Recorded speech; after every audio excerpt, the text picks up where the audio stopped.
ప్రతి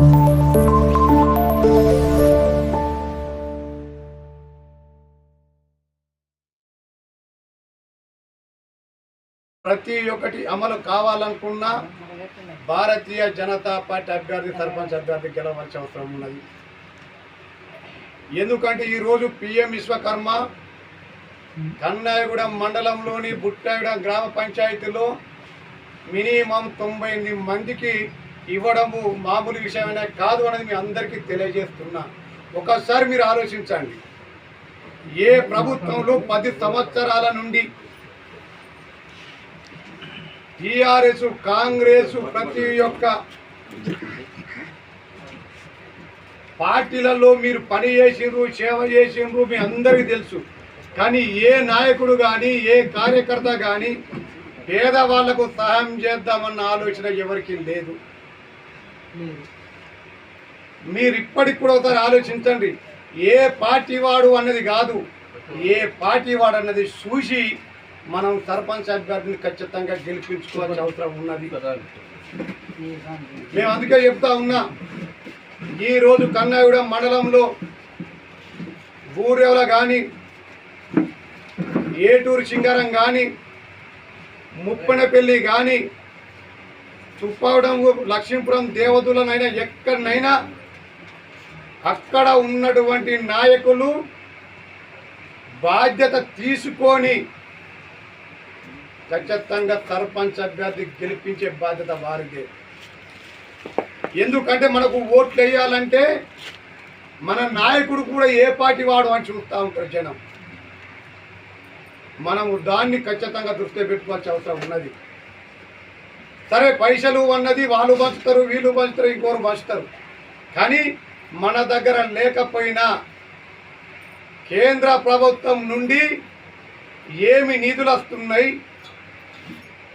ఎప్పుడు వస్తున్నాయి, ఎందుకు ఇస్తున్నారు, ఎవరు ఇస్తున్నారు అనేది తెలుసుకోవాల్సిన అవసరం ఉన్నది.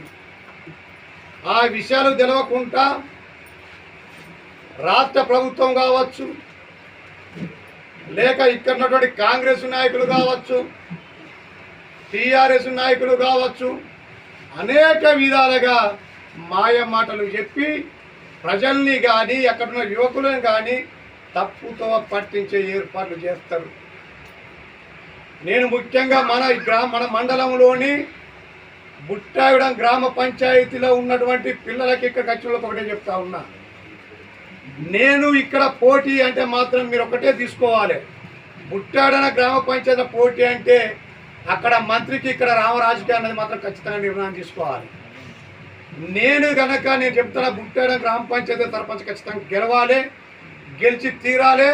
ప్రధానమంత్రి ఆవాస్ యోజన పథకం కింద 560 ఇళ్ళు నిర్మించుకోవాలి. మన బాధ్యత కూడా అదే, ఆ బాధ్యత తీసుకొని ఖచ్చితంగా చేసుకోవాల్సిన అవసరం ఉన్నది. ఇక్కడ ఉన్నటువంటి కన్నాయగూడెం మండల నాయకులకు చెప్తా ఉన్నా, ఒక్కసారి మీరు ఆలోచించండి, ఏమి ఇస్తున్నారు అన్నది కాదు, మనం ఏమి చేస్తున్నాం అన్నది జనాలకు తెలవాలి. కన్నాయగూడెం మండలం ఉన్న అందరికీ 1560 ఇళ్ళు. ఇంతమంది ముందు చెప్తాను, మీ అందరికీ అవి ఎలా రప్పించేద్దాము నా దగ్గర ఉన్నది. ఇక్కడ ఉన్న పంచాయతీరాజ్ శాఖ మంత్రికి కానీ మహిళా శిశు సంక్షేమ శాఖ మంత్రికి ఉన్నదా లేదా ఒకసారి చెప్పమని నేను అడుగుతా ఉన్నా. అందుకే మీ అందరూ ఒకసారి మీరు ఆలోచించండి.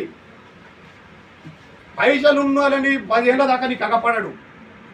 భారతీయ జనతా పార్టీ నాయకుల దగ్గర డబ్బులు లేకపోవచ్చు, కానీ అభివృద్ధి చేసే తెలివితేటలు ఉన్నాయి. మీరు దీన్ని ఉపయోగించుకొని ఖచ్చితంగా మరోసారి కూడా చెప్తా ఉన్న కన్నాయగూడెం సోదరులు కానీ ఇక్కడ ఉన్నటువంటి కార్యదర్శుల దగ్గరికి పోయి మీ పిఎం విశ్వకర్మ లోన్స్ కొంతమంది ఆఫ్ చేయడం వల్ల ఆగిపోయినాయి, కానీ ఈసారి దయచేసి మీ కార్యదర్శి దగ్గరికి పోయి ఖచ్చితంగా అవి కూడా లబ్ధి పొందే విధంగా చూడాలని కూడా ఈ సందర్భంగా తెలియజేస్తున్నా. అదేవిధంగా రైతు రుణమాఫీ, ఈ రాష్ట్రంలో 58,33,000 మంది సన్న చిన్నకారు రైతులు ఉన్నారు. కానీ తుమ్మల నాగేశ్వరరావు గారు చెప్తూ ఉంటారు, వ్యవసాయ శాఖ మంత్రి, బట్టి విక్రమార్క ఉప ముఖ్యమంత్రి, ఆర్థిక శాఖ మంత్రి గారు చెప్తూ ఉంటారు.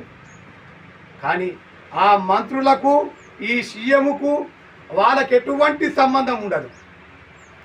ఎవరు ఎక్కడ ఏమి చెప్తా ఉన్నారో వాళ్ళకే తెలియకుండా రాజకీయాలు చేస్తూ ఉన్నారు, అబద్ధాలతో అధికారంలోకి వచ్చిండ్రు. మీరు ఒకసారి ఆలోచించుకోవాల్సిన అవసరం ఉన్నది. నేను అందుకే చెప్తా ఉన్నా, ఈరోజు రైతులకు రుణమాఫీ అనేది ఈరోజు సింగారాన ఒక అతను చెప్పిండు 30,000 మాఫీ అయినాయి కానీ ఇంకా 24,000 ఏదో మాఫీ కాలేదని చెప్తా ఉన్నారు. ఇదే విధంగా మా బుట్టాడంలో కూడా సునార్కని చెప్పిండు 24,000 రుణమాఫీ అయితే 15,000 కట్ అయినాయి. అంటే 2 లక్షల రుణమాఫీ అయినట్ట ఒకసారి మీరు ఆలోచించండి. అంటే ఈరోజు 3వ విడతలో కూడా మళ్ళొకసారి ఎంత 1,00,000 మందికో 2 లక్షల మందికో రుణమాఫీ చేసినట్టు చేసి చేతులు దులుపుకోవడం కోసం కాంగ్రెస్ పార్టీ అనేక రకాల తప్పుతో పట్టిన ఏర్పాటు చేస్తూ ఉన్నది. మీరు దీన్ని ఆలోచించుకోవాల్సిన అవసరం ఉన్నది. అదే కాకుండా మిత్రులు, నా సోదరులు, ఇక్కడికి వచ్చిన వారు అందరూ ఒకసారి మీరు ఆలోచించండి. రైతులకు రుణమాఫీ కాకుండా మీకు వాళ్ళు ఇచ్చిన ఏ హామీ నెరవేర్చకుండా భారతీయ జనతా పార్టీ ఆధ్వర్యంలో గత 7 నెలల నుండి అనేక దీక్షలు చేసి అనేక ఉద్యమాలు చేస్తే ఈరోజు ఎప్పుడు మొన్న రుణమాఫీ చేసిండ్రు కానీ వాళ్ళు సొంతంగా రుణమాఫీ చేసే చరిత్ర లేదు. మీరు ఒకసారి వినండి. నైతిక విలువలు అంటే ఏమిటి? ఇచ్చిన మాట కట్టుబడి ఉన్నను అంటే నువ్వు అడగక ముందు మాఫీ చేస్తే నైతిక విలువలకు కట్టుబడి ఉన్నట్టు.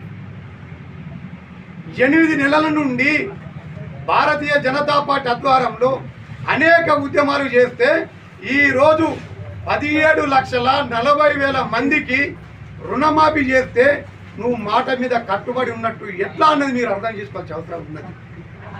మేము అందుకే చెప్తా ఉన్నాం, భారతీయ జనతా పార్టీ ఆధ్వర్యంలో కానీ, కిషన్ మోర్చా ఆధ్వర్యంలో కానీ, భారతీయ జనతా పార్టీ ఆధ్వర్యంలో కానీ ప్రతి ఒక్క రైతుకు న్యాయం జరిగేంత వరకు భారతీయ జనతా పార్టీ పోరాటం చేస్తుంది. దీన్ని మరి అందరు గుర్తించాలి.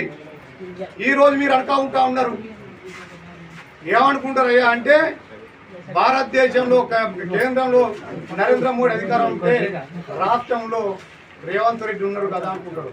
రేవంత్ రెడ్డితోని కనీసం నయా పైసా కాదు. ఇక్కడ ఉన్నటువంటి కాంగ్రెస్ టీఆర్ఎస్ నాయకులకు కాక మాటలు నమ్మితే చుట్టా దండగా వాళ్ళు మీకు చేసేది ఏమీ ఉండదని కూడా ఈ సందర్భంగా తెలియజేస్తూ ఒకసారి మీరు ఆలోచించండి. నేను అనేది ఒకటే, ఇప్పటికైనా తుప్పాడం కాదు, ఇక్కడ ఉన్నటువంటి 11 గ్రామ పంచాయతీలో ఉన్నటువంటి భారతీయ జనతా పార్టీ నాయకులు కేంద్ర ప్రభుత్వం నుండి వచ్చినటువంటి పథకాలని ప్రతి ఒక్క కుటుంబానికి అందే విధంగా చూడాలని కూడా ఈ సందర్భంగా తెలియజేస్తూ మరోసారి ముఖ్య అతిథిగా వచ్చినటువంటి నాయకులకు, ఇక్కడ ఉన్నటువంటి వేదిక ముందు ఉన్నటువంటి కార్యకర్తలకు, మిత్రులకు, సోదరులకు ప్రతి ఒక్కరికి పేరు పేరున ధన్యవాదాలు తెలియజేస్తూ ముగిస్తున్నా. జై హింద్, జై భారత్.